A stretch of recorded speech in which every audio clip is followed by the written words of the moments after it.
This is Pixelated Audio, episode 164, and you're listening to our take on Masters of VGM.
All right, welcome back to Pixelated Audio, a podcast focusing on game audio, its history, and the people behind it. We're your hosts. I'm Brian, and this is Gene. Hey, everyone. High energy Gene. And we're here talking about our take of the Masters of VGM. So, Gene, tell us about this month-long event held by Bedroth. Sure. So, I don't know when it was. Maybe March, April. Bedroth came up with this idea of, why don't we all come together with our own respective podcasts and figure out our take on this idea of who are our favorites or our top picks, or kind of take your spin on the idea. But it turned into this thing of, first it was just going to be a couple of shows. Then we were just gathering basically every VGM podcast we could consider under the sun. Even some newcomers, some brand new podcasts have decided to join in. So it's a month-long event taking over the place of June. We are recording in June, so if this... we are squeaking well, if it comes out in July, just think of it in spiritually, we were in June. So, we tried our best. Sure. We'll try to squeeze it. We'll try to get it under the gun. We'll do everything we can. It'll be like June 31st, California time. I don't know how many days are in the month. We'll figure that out. I don't know. I don't know. June 32nd. That's what it'll be. Yeah. Yeah. So this turned into something a little bit different. We decided it's hard for us to pick like our favorites because it's like a dynamic, feeling, right?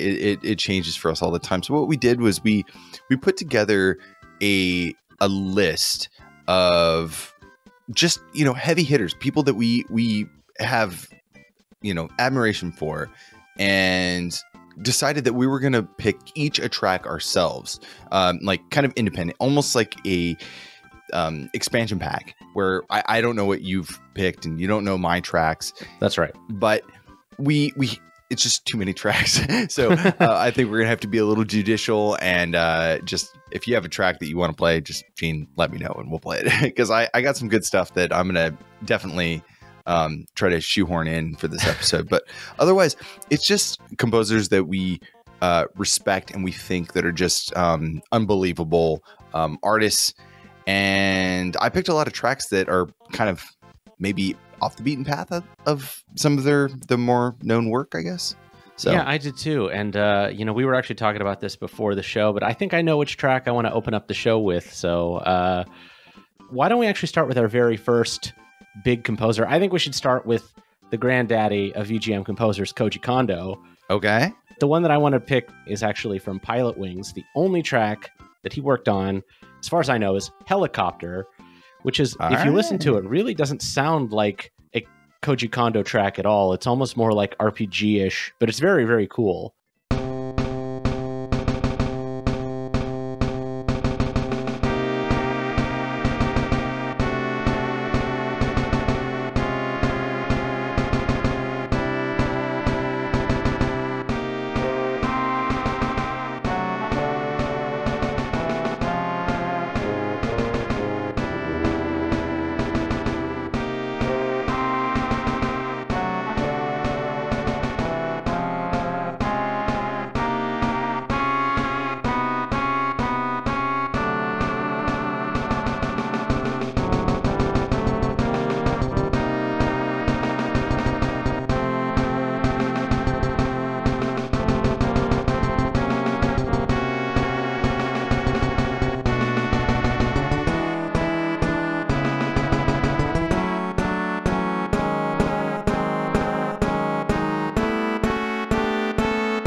Nice. Koji Kondo, yeah.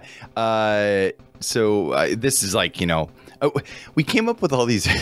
do you want to talk about the taglines, the dumb nicknames that we came up with? Well, we'll get there in a sec. I forgot to mention, technically we were supposed to pick 4 composers each, and normally we would pick 4 ourselves, but we kind of came together and collectively came up with 8, and then we don't play by the rules, Gene. We don't do anything by the rules. Yeah, so we came up with some little dumb nicknames for our characters here. Koji Kondo is the MVP, the Hall of Famer. We got Doki Doki Kondo over here. This guy is just yeah, it was really bad nicknames. Yeah, but his work is what got a lot of us into game audio, and it's what has really inspired a lot of us, through his music, whether it be Mario, Zelda, I mean, just all of the above. And his work continues to inspire people today, and he just has such an amazing attitude, and that shows through his music. And so I think that he definitely deserves to be on one of the top spots. We don't play a lot of music from Koji Kondo on this show. Nothing to do with the fact that he's amazing or not amazing. It's just that, yeah, we try to maybe highlight the people who get less recognition, and this guy's got plenty of it. Fun fact, I think we had more Koji Kondo tracks on the Charlie Rosen episode than almost literally every single other Koji Kondo track we played through the entire show's lineup, which is, again, it was just, I think, we've tended to avoid Nintendo because they're covered so much, but that's not to take away from the fact that Nintendo composers, especially, and Koji Kondo in particular, are like top quality. It's almost not even worth us talking about them a lot of the times because everybody already knows how good they are. But yeah, that doesn't mean we can't do it every now and again, like right now. So, Brian, what is your pick? For Koji Kondo? Yeah, what's your first track? This track is from Zelda the Four Swords. This came out on the GameCube. This is called Dampe's Cabin. Let's take a listen.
All right, that was my pick from Koji Kondo. This was from Zelda Four Swords on the GameCube, and I really liked this game a lot, and I thought this track was kind of like a darker kind of track, I guess. I mean, it's still happy, it's still got that Kondo bounce, but yeah, in a kind of darker way, I guess.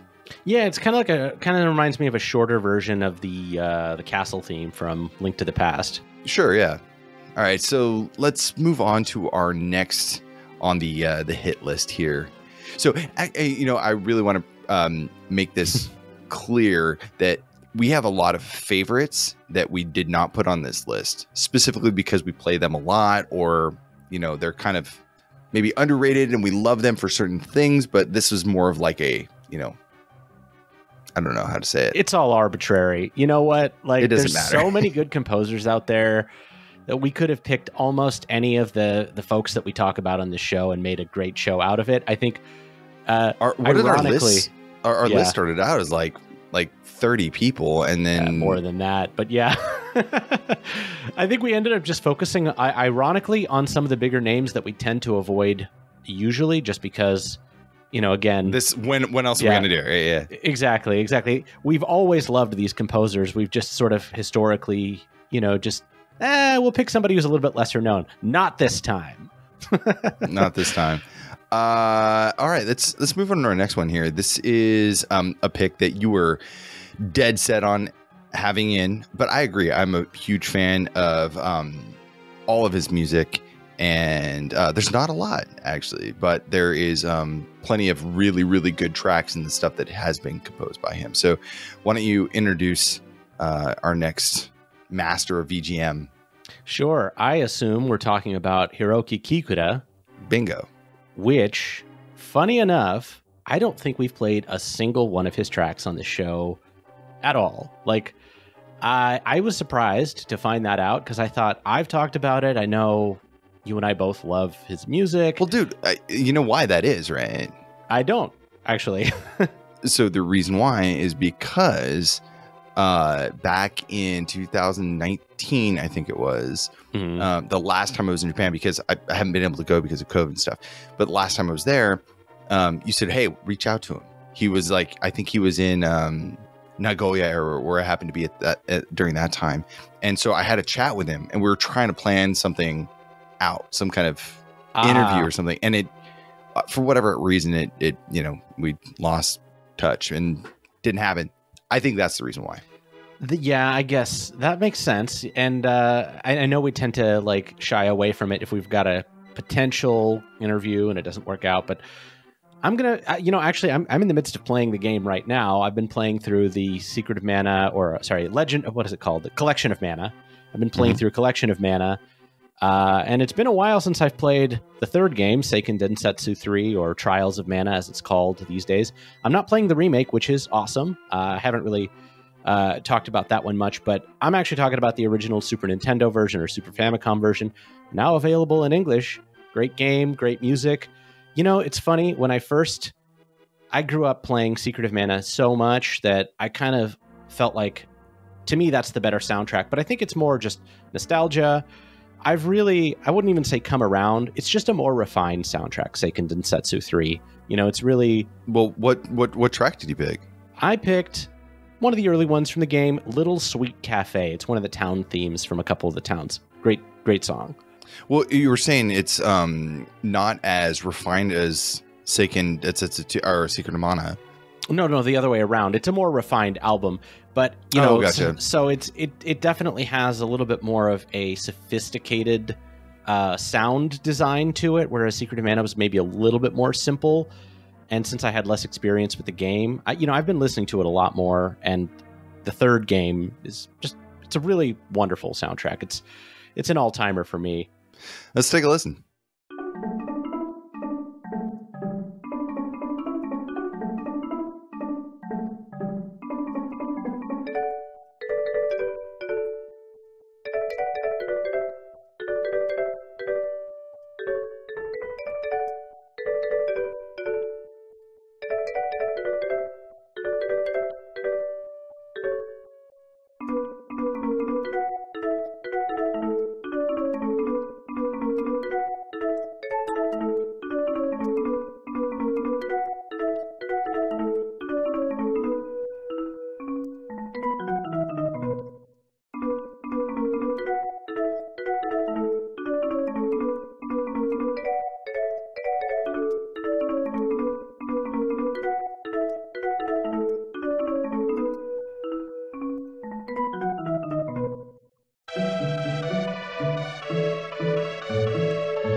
that was Little Sweet Cafe from Seiken Densetsu 3 or Trials of Mana or Secret of Mana 2 or, you know, whatever. I'm sure there's one or two more names for it. And I jokingly called Hiroki Kikuta the philosophical master because he writes very academic, melodic lines, very big leaps, a lot of modal writing, very strange counterpoint compared to a lot of other composers. He makes it work, but I think there's a good reason why you don't see this kind of writing too often. It's kind of hard to make it this catchy. It's surprisingly hard to do that well. So I feel like the Secret of Mana was a little more playful than this soundtrack, but a little more honest too. I don't know what that actually means, but it's interesting because Philosophical Master, I think, works with him in several different areas, because Kikuta earned a degree in religious studies, philosophy, and cultural anthropology from Kansai University. So there's something there that kind of, I think, ties his music with like what his interest of study is, and you can kind of hear that coming out. Very just philosophical when it comes down to his music. It doesn't sound like this, out of earth kind of like, space music or something. It's got like it sounds very like down to earth, but like from different time periods and different like cultural backgrounds almost. So yeah, and I think that just is an extension of his worldview. I'm going to give a really quick anecdote here. I actually met him at, I don't remember which MagFest it was, somewhere around 2011, 2012. And he gave a talk about sort of his approach to music. And he brought up the infamous whale sound at the beginning of Secret of Mana. It was this very long kind of heady discussion about like, we are all one, we are all connected, to the animals, to the sea, to the mountains, like a very just, if you were there, you kind of like, you got it. Like, oh, okay, that makes sense why you would put that in the game and why your music always sounds like it's sort of like you're swirling around in this like weird sort of atmosphere, even though the music itself is relatively like normal. There's just a different thought process in the composition. He played an original track, and I think he lost the audience a little bit because they were expecting to hear the classics. But you know what? He's just in his own little world. He's just going to keep doing what he's going to do. Yeah. So interesting thing about him is that he worked at Squaresoft, and he was interviewed by Nobuo Uematsu. And out of like 100 different interviewees, he was the one that was chosen simply because there was like, he also was a huge fan of like prog rock and just his philosophy in general. And so I think that it's really interesting that he was able to make that cut, even though there's not a lot of soundtracks from him after, a few of these games. Now, what I am surprised, Gene, is the track that I picked from him. I almost just got to play this because it's funny enough. I picked it and I was like, oh man, this is an awesome track. And I looked at the uploader and it was you. Oh yeah, was it? Okay. Yes. Let me give you the link. Let me give you the link, and then you'll know right away.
I mean, it is so quintessentially his style. Yeah. That, yes, it does ring a bell. I don't remember this exact track specifically because I never actually played Kudelka. Yeah. But that's what it's from, Kudelka. The track's called Patience. His style is so recognizable, especially in the 90s when he was working on like Secret of Mana, Kudelka. There's a couple other games. Even his most recent stuff, I was actually listening to. He had a couple of tracks that he contributed to Soul Calibur. And like everything in Soul Calibur has a very similar kind of sound to it. So you can't really tell one track from another. But if you're listening to that deeply, it's like, I know those rhythmic tricks. That sounds familiar. That sounds like something from like Seiken Densetsu or whatever. So he's been remarkably consistent in his unique identity and how he approaches music all these years. I thought this was really interesting. Just not too long ago, he released a track. He composed a track for a PSVR game called what is it? Something Labyrinth? I forgot. I just sent you the link. It's called Last Labyrinth. Actually, why don't we play like five seconds of this?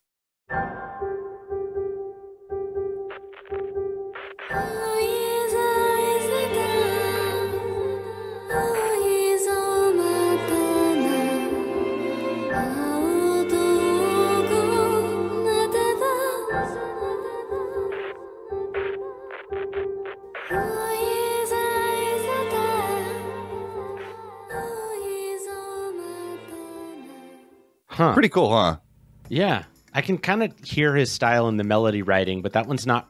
I mean, it's a new song. Obviously, he's evolved and all that, but... Well, it also has... we'll have to put a link in the show notes, but it also has lyrics later on, so it kind of has to fit that, too. But still, it's really interesting. Like, doesn't have a whole lot of music in his repertoire, but like... Or that we would know from games, but... just a really interesting individual. Just his whole approach to life. Yeah, you know, and I will say, just from the interviews that I've read with him, and I'm going to end on this, is that I get the sense that he puts all of himself into a song or a score when he writes it. I don't think he has much left to give. Like, when I hear his scores, the ones that he's really spent a lot of time on, and that's, you know, again, Kudelka, Secret of Mana, Seiken Densetsu, you can tell that would take pretty much all out of you. If you wrote that music yourself, you would need to take like a sabbatical after that. How many tracks are in Secret of Mana? Like 40, right? 50. And that one, they're all on the shorter side. It's the same kind of thing. And he just contributes so much music for the ones that he works on. I think he's less active these days, but still, you know, it's still... Hearing somebody at the peak of their game is just impressive. So anyway, we should move it along. I could talk about Hiroki Kikuta all day. Yes, the philosophical master. Okay, so moving on to our next master of VGM here. We give him the nickname the Dark Horse. And this is Keiichi Okabe. And Okabe-san started his career in Namco in 1994. Later than a lot of the other composers that we're talking about, actually. He started, you know, in the mid-90s and did a bunch of music for Spiral Fall, which is this metal game. Do you know what like a metal game is? I don't, actually. You'll have to tell me. So it's those... you would have played one at one point. It's basically you put in coins and... you kind of shoot them and try to push the other coins off the cliff. Oh, and it moves back and forth.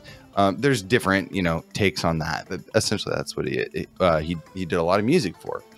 And he also did soundtracks like Dancing Eyes. We've talked about that. Alpine Surfer, the PS1 arrangement of Tekken 2 and fully scoring Tekken 3.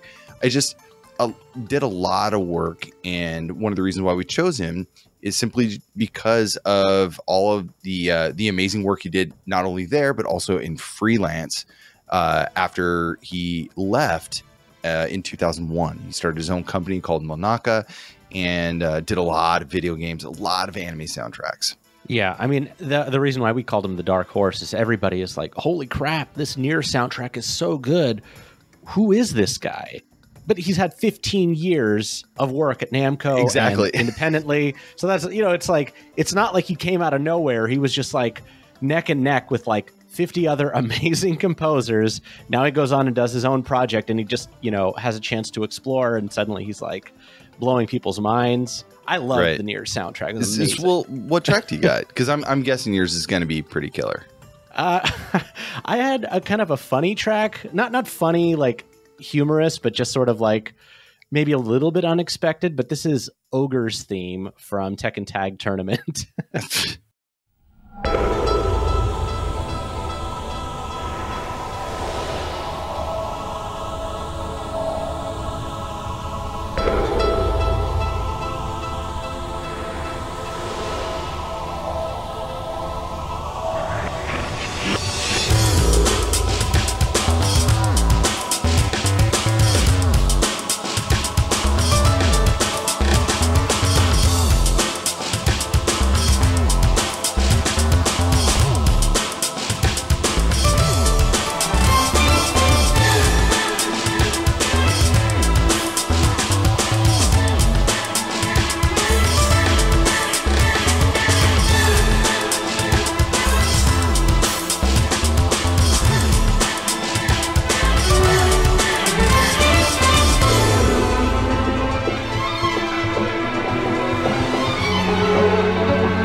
All right, that was Ogre's theme from Tekken Tag Tournament, and this track does it for me.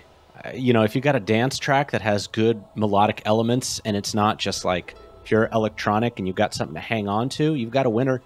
This was 1999. He was already killing it. You know, that was 10, 11 years before Nier. Yeah, you know, I'm not like I'm not going to say I'm a huge fan of like any of the Tekken, maybe Tekken 2 and 3 is alright. Wasn't a huge fan of the Tekken soundtracks. Nothing against them. I just, you know, just was like, it worked. But I do like it listening out of context. I think it does it's a lot of fun. And now I think about it, it makes me want to play Tekken. So they have great soundtracks. I think they've always been.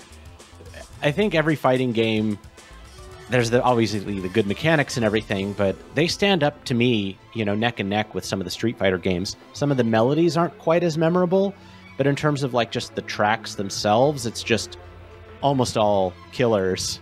I think that's what it is, because a lot of the music in the Tekken games is not trying to have that melodical end to it, right? So it's a little bit more. I think it's more like meant for a boxing fighting kind of vibe, right? Where it's like you have that, you know, the energy's high, right? Yeah. It's more a little bit more groove, a little bit more like, you know, kind of motion rather than the melody. Not that it isn't there. It's just it's a little bit more in the back. Cool. I picked a track. We don't have to play it now, but it's from a game that he had worked on called Demon's Score, and I thought it was it's a darker kind of game, but just shows that it's a lot. I want to say it's a lot more like Nier in that sense. If it would fit in that soundtrack a lot better, but.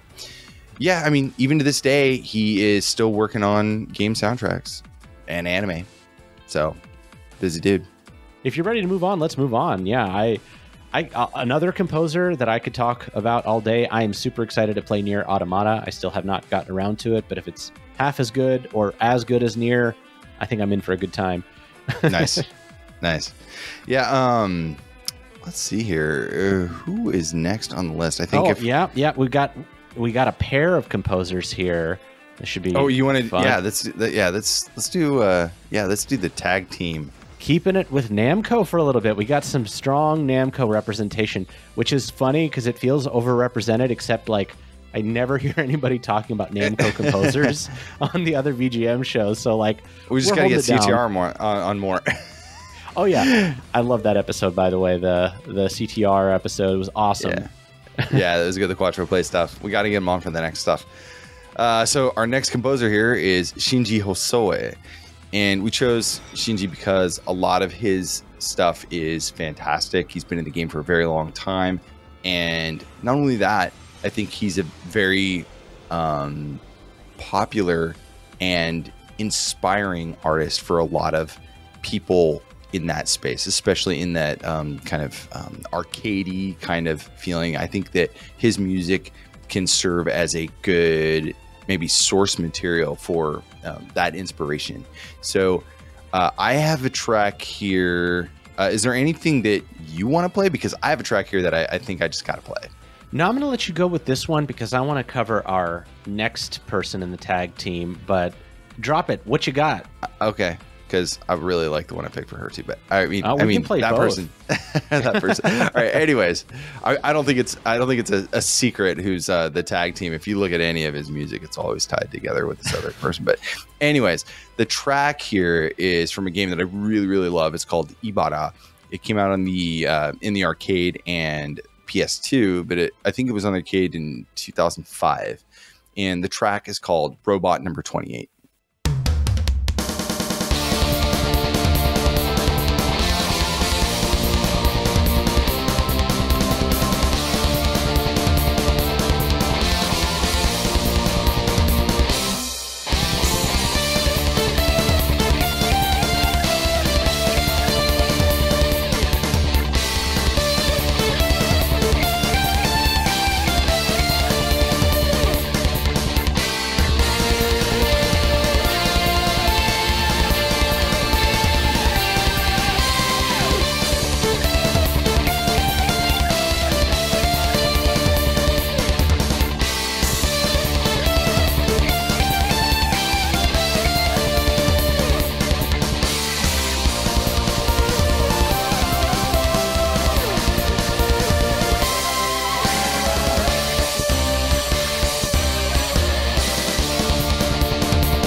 Yeah, it was between that one or Rose Garden. I just couldn't pick. Both excellent. The whole soundtrack is great. In fact, everything this guy works on is awesome.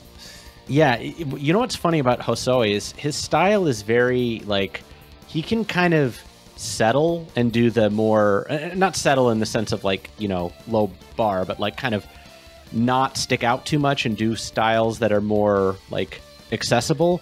And then he has, like, gabber stuff, where it's like, you know, heavy, you know, like a heavy kick drum and like distorted vocal samples all over the place, and just like your eyes are about to pop out of your skull. If you haven't listened to the soundtrack, go through it. It's really wild. I mean, it's not something you can just sit back and chill and listen to. It'll get your blood moving in the morning when you're working. That's for sure. It's a really awesome soundtrack. Some really great metal and stuff in there. But he's such an interesting individual because his story, he basically fell into his career. He joined Namco in 1985 and only as a part-time tester for some of the games. And he was doing music kind of on the side as a hobby. And then he got discovered by one of his coworkers. They were, you know, he was kind of showing like, hey, here's some music I did. And they were so impressed, they reassigned him to the sound division. And then he started doing soundtracks for Dragon Spirit, Dirt Fox, and Ordine. And then he started getting more and more work for the company and ended up needing to offload it to some of the other composers. So in 1990, during Galaxian 3, he partnered up with Takayuki Aihara and Ayako Saso for the first time. And then this dynamic team started to really form. And then in 1993, he composed Cyber Sled and simultaneously did that with Saso again for Ridge Racer. And then in 1996, it was a pretty big milestone for him because he left Namco and joined a company called Arika with Aihara and Saso, where they would work on Street Fighter EX series. They worked on like kind of all of those games, like Bushido Blade and other things. Talk about an underrated set of soundtracks, those EX. I was pulling a track from those. They're really good. Yeah, they're really good. And then 2000 rolls around, and Hosoe just has this idea in his mind that he's like, you know what? I might as well make my own company. So he comes up with Super Sweep, and then brought Saso over with him, Ayako Saso, and along with Yasuhisa Watanabe. Anyways, nearly 70% of his repertoire contains partnerships with others. So that's why we gave him the nickname Tag Team Master. And most of those have been with our next artist, which is Ayako Saso. Yeah, so I'm going to say one thing is my first introduction to the tag team was through the 2DX series, or just in general, Bemani games, Konami music games, Beatmania and DDR, because they always show up as Sampling Masters Aya for Ayako Saso and Sampling Masters Mega for, I guess, Shinji Hosoe. I don't know where that comes from, but but anyway, there's sometimes they do them separately, sometimes they do them together.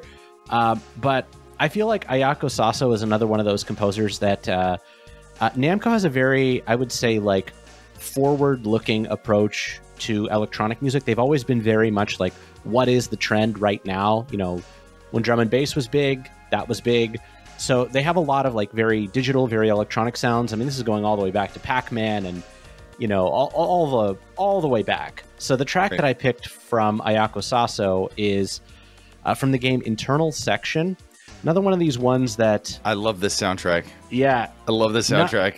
Not too many people maybe have heard this one. I will say, hold on to your butts. You know, the old Jurassic Park quote. This one is a bit high energy, very, very energetic. This is the track, what is it called? Boss4, a.k.a. Excessive Information.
That was the track Excessive Information from the game Internal Section, composed by Ayako Saso, the other half of the duo that makes up the tag team that we keep bringing up.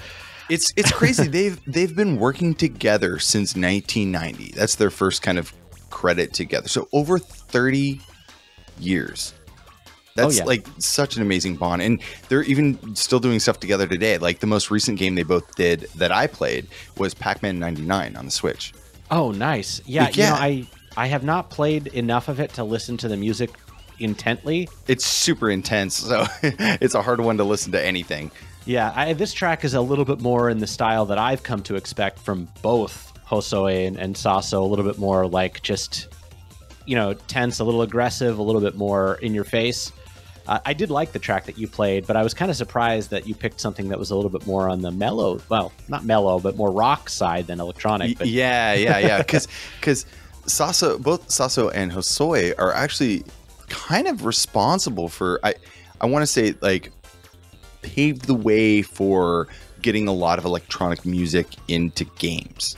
I truly believe that, and I think that they kind of shoehorn that in, and that's something that they really strove to do, especially with like the BGMania series and stuff. So even going back to like 92, 93, they were really hitting it pretty hard. So when you start getting to like Ape Escape and things like that with other composers, I mean, they've already been doing it almost 6-7 years at that point. So it's just second nature.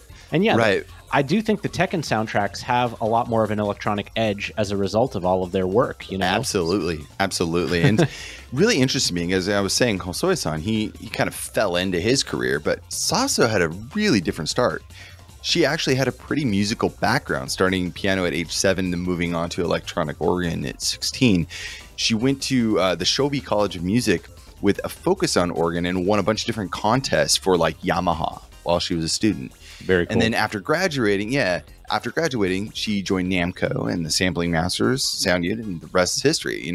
Just as impressive as any of Hosoe's library, she stood out for titles like Rolling Thunder 2 and Custom Robo series, Final Fantasy Tactics Advance, and a bunch of other stuff like this. IS, very versatile composer, and it's interesting because of that electric organ upbringing that she would make such an amazing kind of turn into the EDM world, with gaming. So it's interesting, but very awesome. I know exactly how it happened. I'm making this up, by the way. Shinji Hosoe was sitting in like the cafeteria at lunch, being a little bit antisocial, and then he invites Saso over and he's like, "Hey, check this out." Presses play on like a cassette tape, and then she's puts like, the headphones over there. She's like, "Oh my goodness, this is what I've been missing." And then she just went techno all the way. Yeah. Never looked back. I wish she got a few more like solo credits. She's an amazing collaborator. You'll see her on so many different soundtracks, but her name does not come up often enough as like a solo standalone artist, which is a shame. It is hard to tell in a lot of music that they worked on who did what, especially because a lot of their style has blended together so well. I mean, they're kind of one and the same in a lot of sense, right?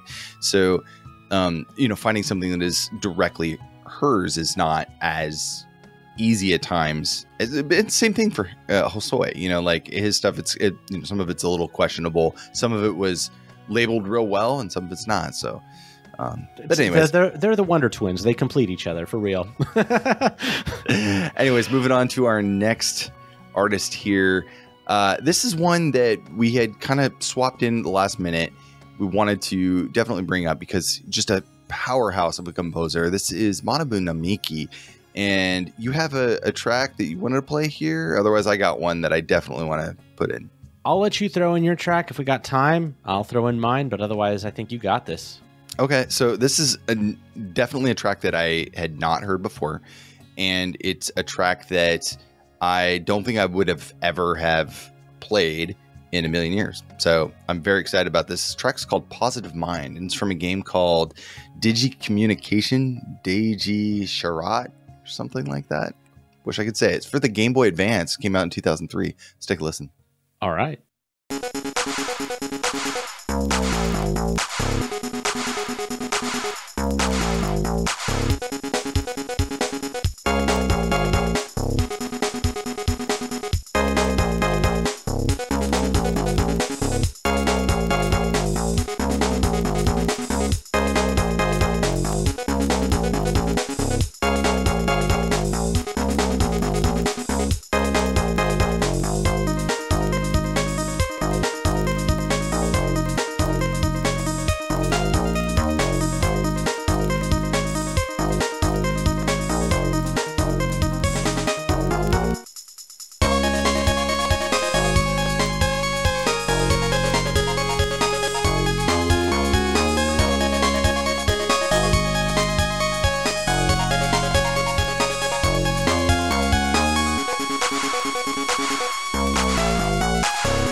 That was Positive Mind, composed by Manabu Namiki, from DG Shirat Digicommunication on the Game Boy, on the Game Boy Advance, 2003. What a weird track. Yeah, it really is. You know what it kind of made me think of is, did he come up in the doujin scene? Because I was getting a little bit of like, whatever, Japanese demo scene, if you will, kind of that indie computer musician vibe, which I never really thought of before, but maybe that's how he got his start. Do you have any insight there? I don't think that he was in the like doujin, any of the doujin groups. Maybe it was in there and we didn't really know about it, but I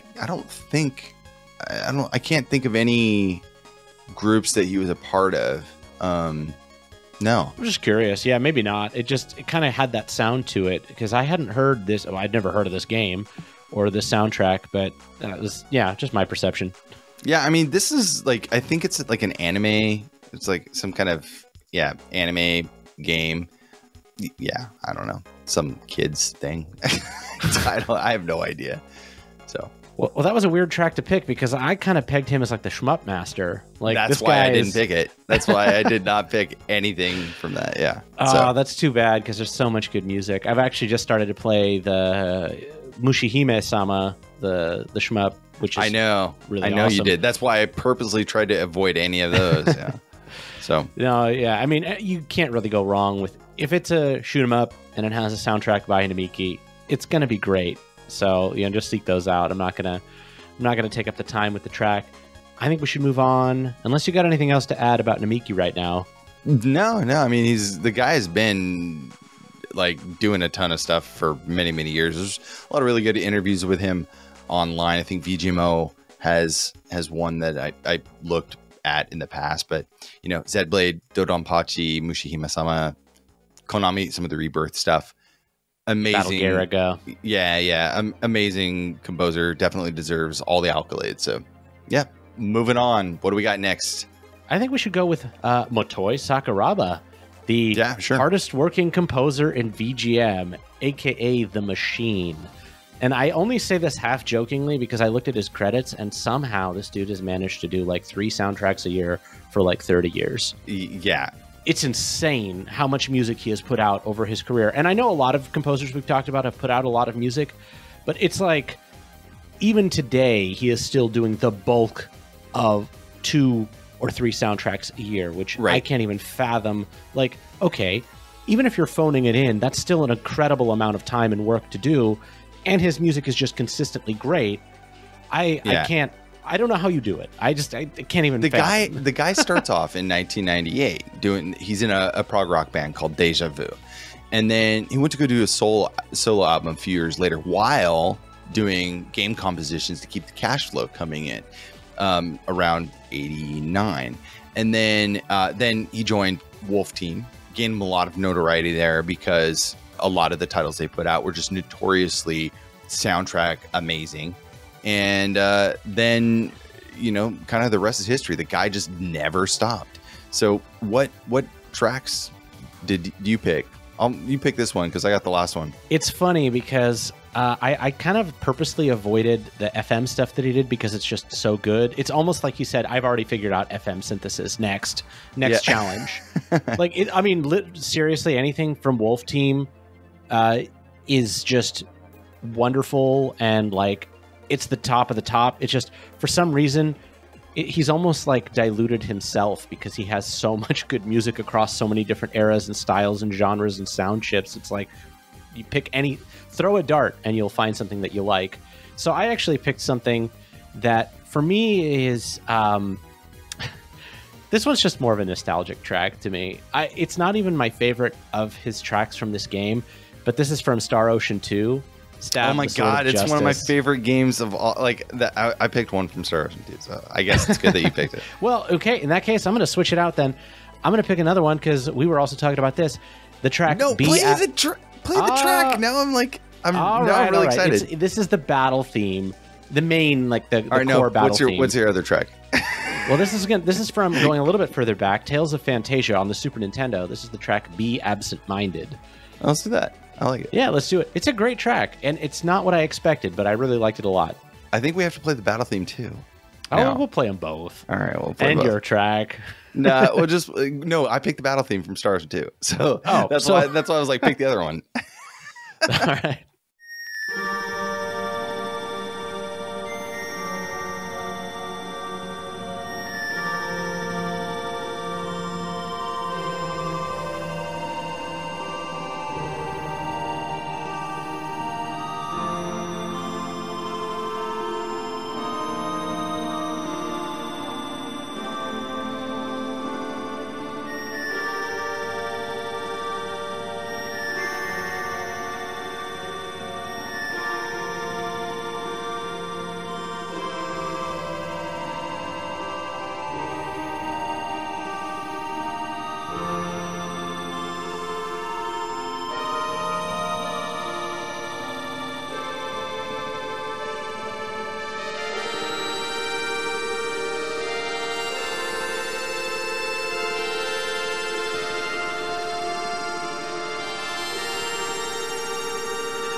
After a quick pivot, that was Be Absent-Minded from the Super Nintendo version of Tales of Phantasia.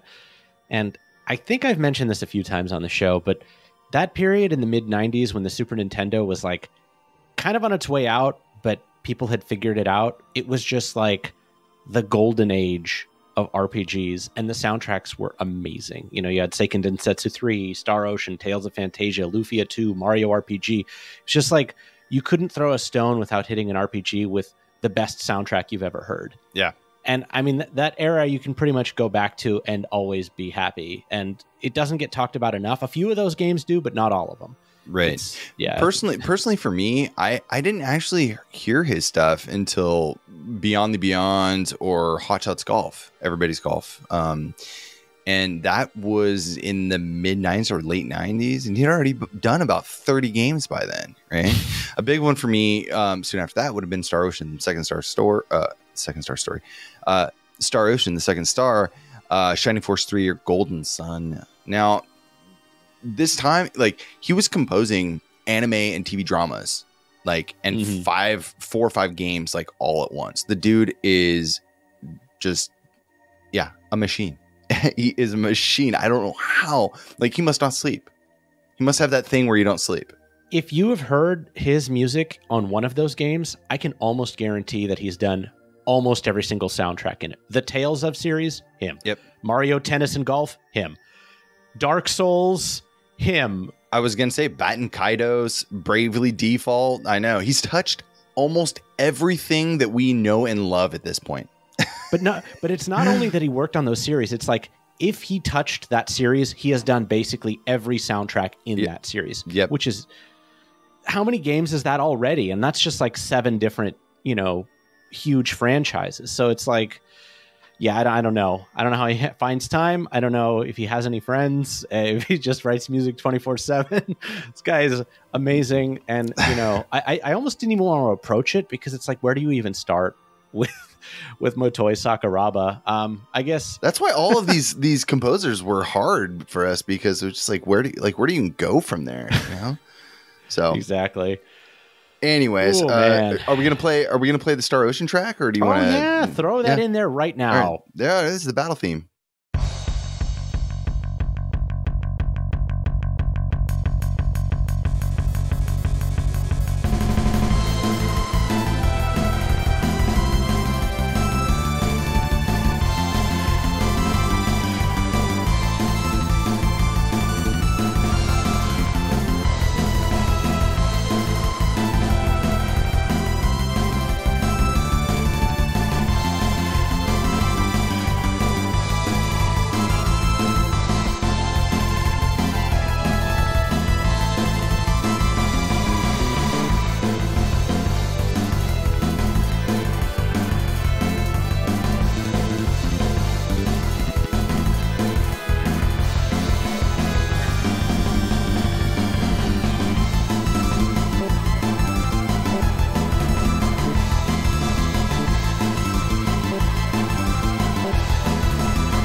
going to show Gene here, since he's the only one who can see. I have the Japanese copy literally sitting right next to my PS1 because I was playing it just the other day because I still put it in every now and then. Anyways. It's hard to hear that track without all the sound effects, isn't it? It all is the, like, yelling. weird to hear without like all the voiceover, but it's it's still amazing. Anyways, moving on to our next. This is our final composer. This is our 8th and final composer. Yeah. So it shouldn't be a surprise. Yoko Shimomura, legendary badass, is the nickname that we've given her. She started her career graduating from Osaka College of Music in '88, joined Capcom, did Street Fighter II, Final Fight, dozens of others. Worked at Squaresoft for about 10 years or 9 years, something like that, where she did Mario RPG, Parasite Eve, The Legend of Mana games, and Kingdom Hearts. A freelance after that, and doing a lot of the most well-known soundtracks of all times. She is like a goddess. Like, seriously. I think she's pretty close to untouchable in terms of like just her accolades and and personality. Status. Personality. If you've ever seen her speak, she just has the most like humble and happy vibe out of anybody. Like, we could all take a lesson from her. She makes it look so easy. You listen to her music and it's like you almost think to yourself like, oh, I could write that. You can't, but she makes it feel like it's just like effortless. But I don't know. I think there's very few people that can get to that level at that level of consistency, other than like pretty much everybody else on this list. But it is not. She hasn't been in the industry 30 years by accident. Yeah, I know. I was just a baby. Anyways, so you want to play a track, or do you want me to? I'll let you play a track. I think the track I'm going to play is going to be a really good sort of like closeout. So that'll be. Why don't we do that? Yeah. Why don't we do that? Okay, so again, in the just the fashion of us, I guess. I picked a track that I had never heard of, and that normally I guess you wouldn't think of when you think of her music. This is from a PSP game that Capcom released in 2010. The game is called Last Ranker, and the track's called Stand on the Earth.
All right, that was from Last Ranker, Stand on the Earth, composed by Yoko Shimomura.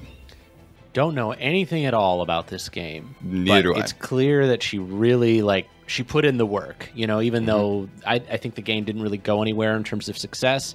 She could have phoned it in, chose not to. I'm gonna have to listen to the rest of the soundtrack. It doesn't even matter if she phoned it in. This is like she could probably do nothing and it would still sound amazing. I don't know what's going on with her talent, but the other thing that I get a real sense of when I hear her more recent music, like I'm talking like post Square, like the early Square years, is like Xenoblade Chronicles, like the original Like when she was paired up with Ace, a lot of her freelance stuff, and it has that, you know, those wild violin solos and just very wispy kind of, very heroic sounding. Very, very good at that. A lot of violin in recent tracks, which I think when done well is amazing, of course. So I've listened to a handful of these newer soundtracks, and pretty much any time I listen to it, I'm like, oh, this is amazing. I need to listen to more of this. Like, that was one. Xenoblade Chronicles was one. Half Minute Hero is another series. I think she worked on the second one. That one was a lot of fun.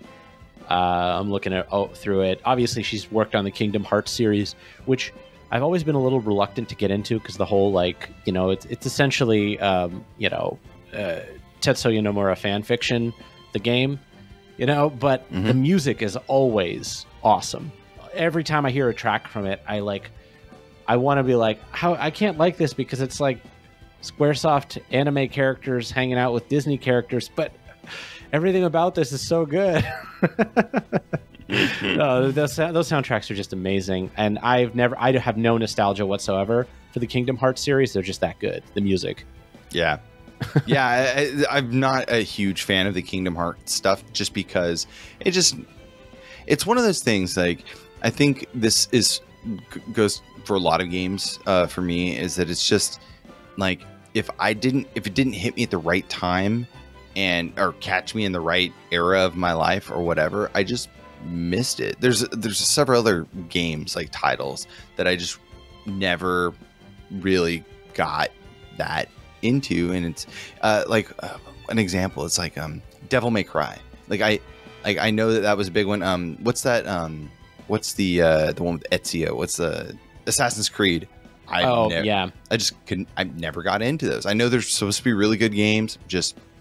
I just missed it. You know, I went another direction from another game. So, and you know, there's only so many hours in the day. We're at that age where a lot of newer games we just don't have time to try out. So, you know, well, not that Kingdom Hearts is newer necessarily, that was my thing. But you know, I know it's got a huge fan base, like a huge fan base. Oh, and so totally. Yeah. So, I mean, it's got to be one of the most popular RPGs. It's got to be. Yeah. I mean, let's just remind people, she worked on Street Fighter. She worked on Mario RPG, Xenoblade, Kingdom Hearts. No big deal. You know, just like some of the biggest series in the friggin' world, you know. Mario RPG less so, but, you know, that soundtrack, if you were at the right age, it was just like that one. It's just a legendary soundtrack on the Super Nintendo. I wanted to play a track, and so we were talking about this. I wanted to play a track by her that I thought, I wasn't sure, from a game called Block Block on the arcade. Came out in 1981. It was an early game, and it's this really neat track that it has the same kind of feel of like Street Fighter 2 to me, because like it's an Arkanoid clone, and you like travel around the map on the, you know, in the world, and there's different I want to say like region specific music, and so it's basically like Street Fighter 2. It's basically like Street Fighter 2 but Arkanoid, and a breakout, and but I couldn't be 100% sure whether it was her or not, because it was like two other people on the soundtrack. So for another day. I mean, that was early days. It was before Street Fighter, or right around the same time as Street Fighter, so it's possible she contributed. It's kind of, we don't have credits for that one, because who cares about Block Block, I guess? Maybe one day it's a fun game, you know? Yeah. Who knows? It didn't become the international sensation that Street Fighter 2 did, so we don't have like individual track credits for it. Yeah, and let's just have a throwback. It's no Dog Frisbee. What was that game? Oh, Frisbee Ken John. I literally didn't think about that until you just mentioned it. No Frisbee music Ken in that John. Game, but I know. Could use this soundtrack. Anyways, so I guess that about wraps up the show today. We really had fun with this, actually. You know, we were busy this month, and so it was just kind of hard for us to sit down and find the time together. And we do what we always do and go way overboard, and then finally rein ourselves in and come down to some conclusions here. But Koji Kondo, Manabu, Namiki, Hiroki, Kikuta, Keiichi, Okabe, Shinji, Hosoe, Ayako Saso, Yoko, Shimomura, Motoi, Sakuraba, I don't think we could have picked up a better lineup. I mean, obviously we have more, favorites and stuff like that. But I think we got a good list going. I think initially we were like, oh, we should try to pick some, a little bit more variety in terms of like regional stuff. I know they're all Japanese composers, but I think what Brian and I just tend to gravitate towards is the composition style of Japanese composers. That is not to say anything about all of the amazing European and Western composers. We have talked to some of them and they've been awesome. It just, I think when we kind of land in our comfort zone of like what we really like to listen to when we don't necessarily want to reach too far, this is certainly for me the kind of stuff that I go for a lot. So, well, there's other people that would have totally made the cut for us, right? Like Takshiabo, like should have been on the Tim list, Fallon. but yeah, and Barry Leach and Alberto Jose Gonzalez and Yuzo Koshiro, and there's a billion people that we could put on here, right? But it was mostly just like, who doesn't get enough notoriety? Ayako Saso. Shinji Hosoe. Definitely not. But then Koji Kondo, we just threw him on because it's impossible not to. I don't think we would be here without Koji Kondo. I mean, and I say that in almost the truest sense possible. I full-heartedly believe that same thing. So I think that he is responsible for a lot of our nostalgia, actually, in game audio. So, yeah. Yep. Anyways, so today we talked about the Masters of VGM. Want to say a big thanks to all the other podcasters who've put out episodes. There's some really, really fun ones out there. Definitely take a listen. If you go to mastersofvgm.com, I think it is, you can see all of the rankings of what people have picked so far. We'll put the link in the show notes for sure. Definitely take a listen to some of the other episodes. Big thanks to Bedroth for organizing all of this. Couldn't have done the amount of organization that it takes to put this together, but there's just a lot of really good VGM podcasts to listen to and discover stuff, and we're all friends and family, so it's really good to check it out and just find something you maybe not have heard of. Yeah, it's a great way. I mean, one of the things that I really loved about this project is it's shown me and exposed me to some new VGM podcasts I hadn't heard of, and I probably don't have time to listen to everything that I'd like to, but it's a great way to discover some potentially new favorites. If you like our style, there's so many different types of VGM podcasts out there that just take a completely different approach to how we do things. I think this is a great opportunity. Yeah, mastersofvgm.com. There's also going to be the Twitter handles and various things. Honestly, if you just Google Masters of VGM, you'll probably stumble across something. We'll put the links relevant to the show. But what? It's been a blast. What would be really fun is to kind of do the reversal, right? Like we pick maybe 15 VGM podcasts and see if we can guess who their favorites are based on what we know about them. Because I guarantee some of these I could totally call in this list. I'm like, oh yeah. I thought we were gonna say we have Mark Van Heck as our whatever the opposite of a master of VGM is. gotta throw that dig in. Anyways, thanks everybody so much for listening. We got one final track from Gene here. What do you got? So we got a track here from Radiant Historia, the Perfect Chronology version, the 3DS remake. It's mostly just the audio quality is a little bit nicer. This is the track Mechanical Kingdom. It's kind of like a home base track when you're out and about, dungeoneering, and then you come back, you sort of come back to this, and this is sort of your Zen rest place. Beautiful track, very peaceful, great way to end the show. So this is by Yoko Shimomura. Thanks so much for listening, and we'll see you back for the next episode in a couple of weeks.